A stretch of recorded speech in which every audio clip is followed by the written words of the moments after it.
Praise the lord. దేవుడైన యెహోవా పూజింపదగినవాడు అని నిర్గమాకాండము 15వ అధ్యాయము 11వ వచనము మరియు 96వ కీర్తన 4వ వచనం తెలియజేస్తుంది.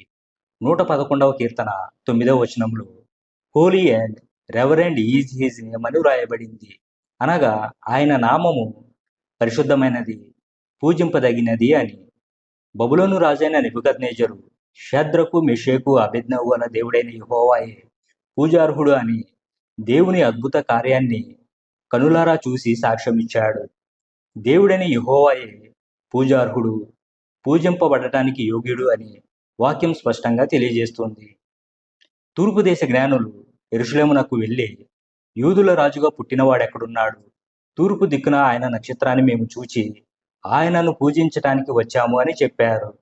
అయితే ప్రభువారు బెత్లెహేంలో జన్మించారన్న విషయాన్ని వారు తెలుసుకొని వారక్కడకు వెళ్ళి తల్లి అయిన మరియను, శిశువుగా ఉన్న ప్రభువారిని చూసి సాగిలపడి ఆయనను పూజించినట్లుగా మత్తయి సువార్త 2వ అధ్యాయము 11వ వచనంలో మనం చూడవచ్చు.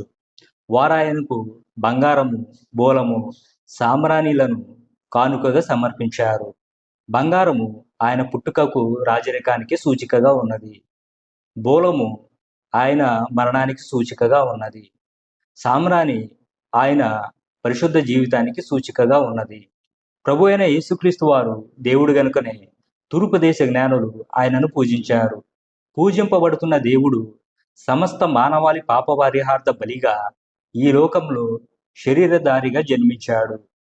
యేసుక్రీస్తు వారు దేవుడు అని వాక్యం స్పష్టంగా తెలియజేస్తుంది. ఆమేన్.